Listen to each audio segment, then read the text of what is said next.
কোন স্ত্রী যদি স্বামীকে একটি কথা বলে, একটি কথা বলার কারণেই ওই স্ত্রী জাহান্নামে যাবে।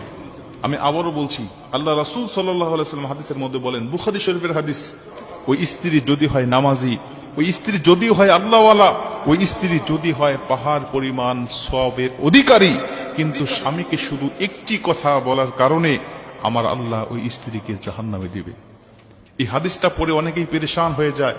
এই হাদিসটা আমি যতবার পড়েছি ততবার চিন্তা করি, আমার মা, আমার বোন, আমার স্ত্রীর কথা। অধিকাংশ মহিলারা আজকে প্রতিনিয়ত এই কথাটা স্বামীকে বলে যাচ্ছে। অধিকাংশ মহিলারা স্বামীকে এই কথাটা বলে যাচ্ছে। তারা চিন্তাও করতে পারতেছে না যে দিন দিন তাদের স্থানটা জাহান্নামের কোথায় গিয়ে দাঁড়াচ্ছে। আমরা অধিকাংশ মহিলারা জেনে হোক, বিশেষ করে না জেনেই মহিলারা বেশি এই কাজটা করে যাচ্ছে। এজন্য এই বিষয়টা আমাদের জানতে হবে এবং আমাদের মা বোনদেরকে জানাতে হবে। হাদিসটা যদি এখানেই শেষ হয়ে যেত আমি বলতাম না, কিন্তু পরবর্তীতে জিবরাইল আলাইহিস সালাতু ওয়াস সালাম আরো ভয়ঙ্কর তথ্য দিয়ে ডাক দিয়া বললেন, ইয়া রাসূলুল্লাহ, ইয়া হাবিবাল্লাহ, এই সমস্ত মহিলারা কেন জাহান্নামে এসেছে আমি আপনাকে জানাতে চাই। শুধুমাত্র একটি কথা বলার কারণে আমার আল্লাহ তাদেরকে জাহান্নামে দিয়েছে। জিবরাইল আলাইহিস সালাতু ওয়াস সালাম ডাক দিয়া বলেন, ইয়া রাসূলুল্লাহ, ইয়া হাবিবাল্লাহ, এরা হলেন ক্বালা ইয়াকফুরুনাল আশিরা, এরা স্বামীর অবাধ্য হয় কেমন করে আমি আপনাকে বলতে চাই।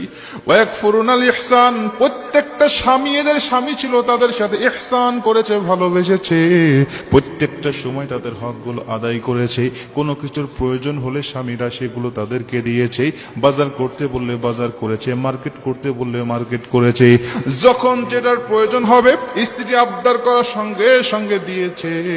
কিন্তু হঠাৎ করে কোনো একদিন অবহেলার কারণে, হঠাৎ করে কোনো একদিন যদি স্বামী তাকে না দিতে পারে, যদি কোনো কিছু ভুলে হোক অথবা যে কোনো কারণবশত কারণে যদি না দিতে পারে, স্ত্রী তখন সারা জীবনের ইহসানের কথা ভুলে যায়, সারা জীবনের স্বামীর অবদানের কথা ভুলে যায়।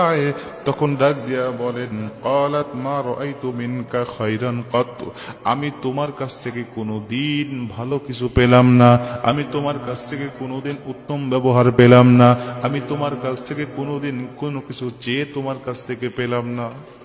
সারা জীবনের অবদানকে অস্বীকার করে একটা কথা বলে সে সবকিছু শেষ করে দিল। সারা জীবনের অবদান বেমালুম সে ভুলে গেল।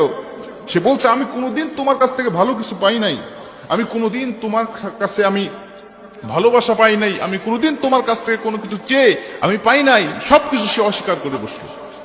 শুধু এই একটি কথা অস্বীকার করার কারণে, একটা কথা বলে স্বামীর সমস্ত অবদানকে অস্বীকার করার কারণে বিশ্বনবী বলেন ওই মহিলাকে আমার আল্লাহ জাহান্নামের মধ্যে ঢুকাবেন। আজকে অধিকাংশ মা বোন এই কাজগুলো করছেন।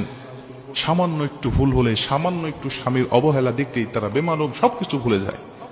অথচ তারা জানে না যে এই স্বামী তার জীবনের জন্য কতটা অবদান, কতটা কষ্ট করে তাকে ভালোবেসে যাচ্ছে। যেই স্বামী তার স্ত্রীকে এতটুকু বিশ্বাস করে, কিন্তু স্ত্রী স্বামীকে বিশ্বাস করতে চায় না।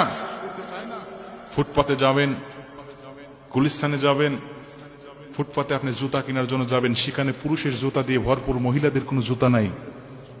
আমি একদিন দোকানদারকে জিজ্ঞাসা করেছিলাম, ভাই এখানে মহিলাদের জুতা নাই, কারণ কি? বলছেন, হুজুর এখানে কোনো মহিলা আসে না, আর কোন পুরুষ এই ফুটপাত থেকে তার স্ত্রীকে জুতা কিনে দেয় না। ফুটপাত থেকে নয়, বরং দামি দামি মার্কেট থেকে স্ত্রীর জন্য জুতা কেনে, আর নিজের জন্য এই ফুটপাত থেকে জুতা কিনে নিয়ে স্বামীরা চলে যায়।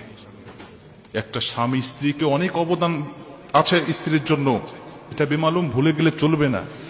এর জন্য মা বোনদেরকে বলতে চাই, অবশ্যই এই বিষয়টা আপনাকে জানতে হবে। আপনার স্বামী আপনাকে ভালোবাসে, কোন একটি কারণবশত কারণে হয়তো বা আপনাকে একদিন কিছু দিতে পারে নাই, একটু অবহেলা করেছে বা একটু ভুল করেছে, এটার জন্য আপনি সারা জীবনের অবদান আপনি অস্বীকার করবেন না।